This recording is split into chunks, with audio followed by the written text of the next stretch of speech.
Good morning. Welcome to Bored and Confused, where I review shows based on two criteria. One, was I bored? Two, was I confused? Today's show is 300 Paintings by Sam Kissajukian. It's the only time I'm going to say that name. So this show is closing today. We'll see if I get this out before it closes. Doesn't matter. You're not going to be able to go see it. But I wanted to talk about this experience of seeing this show because it's a very unusual theater piece. This is playing at the Vineyard Theater, and let me tell you what this is about. Sam, who's from Australia, is manic depressive, but he didn't know it at the time.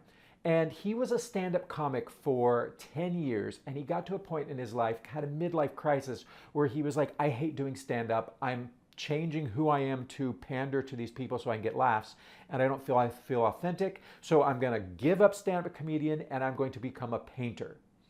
And then he got this space with no windows. It was like an old cake bakery, and he bought supplies, and he basically locked himself up in this space, and he would even get food, of course, but he was in this space for 6 months, and he had a manic episode where he painted 300 paintings during this 6 months of time. And of course, that was followed by 6 months of a depressive episode, and he eventually saw a psychiatrist, got diagnosed, and got help, and then wrote a show about it. But the reason he wrote the show is his art got a lot of attention in Australia, and it was playing at some galleries, and he got invited to present his artwork at a gallery in Edinburgh, and it happened to coincide with the Edinburgh Fringe Festival. So Sam decided to create a theatrical piece to coincide with his exhibition so they could kind of work together. And the great thing about this is he has 10 years as a stand-up comic, so this man is comfortable on stage, this man is funny on stage, this man knows how to handle an audience. He's very enjoyable to watch. Now, is this a play? I would not call this a play because I don't think this is written down. So the play, to me, kind of had a structure. The beginning felt more like a stand-up comedy where it was set up, punchline, set up, punchline. And then when we got to the end of the show, it felt more like a theatrical monologue that then wraps it all up and gives us good feelings. The middle section is kind of a stream of conscious manic. He's talking about the manic episodes in his life when it got really crazy, and his style of telling his story, he's just talking a mile a minute and he's recounting this story, and it's very extemporaneous. So this was very unusual. And also the show ends, and Sam wouldn't like the term ending because he doesn't like to do anything traditionally. He calls it a new beginning. The audience then goes into the lobby and the hallways of the Vineyard Theater, and they can see some of Sam's artwork. But I just found this so refreshing and such an interesting piece. Now, you're not going to be able to, it's closing today. He's going back to Australia. You're not going to be able to see this at your local community theater because there's no script.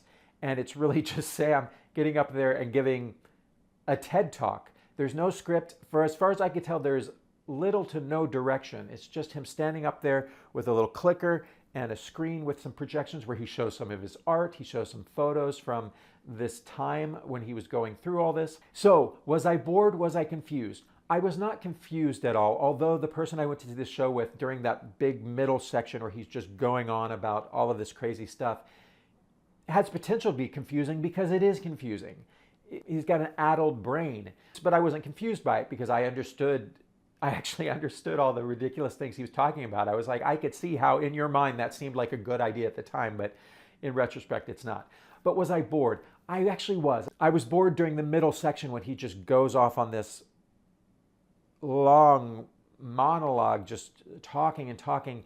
And everything he was saying is true and fascinating, but as a theatrical piece, it was a lot of the same, and it was information I didn't really need to know. I understood that he was losing his mind, and that could have been tightened up. I feel like that whole middle section, it needs to have the attention, or it could have the attention of the beginning and the end, where it feels more like punchlines and setup, and it feels like we've got more of a theatrical structure to it.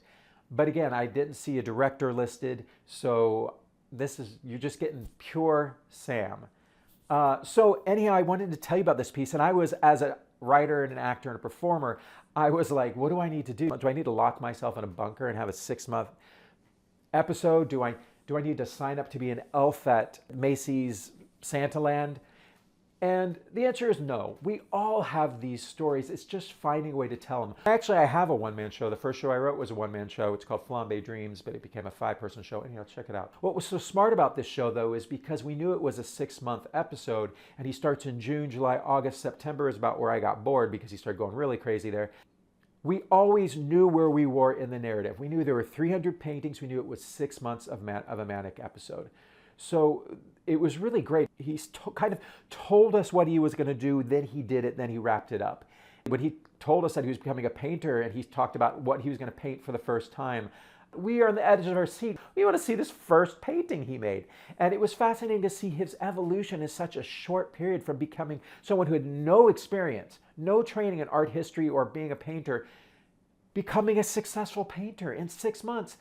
And the show is really about the crossroads of mental illness and art. And a lot of famous artists that we know, Vincent van Gogh,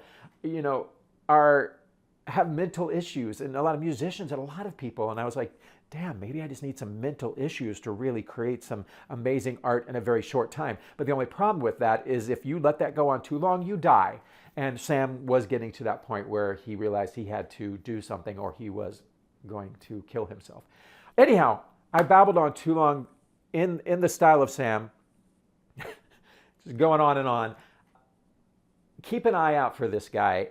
I think this piece could be done at an art museum as part of an exhibit. So his name again is, I'm not going to try to say that again. That's his name. And check him out, follow him, see if he's performing, check out his artwork. This was a really fun theatrical experience.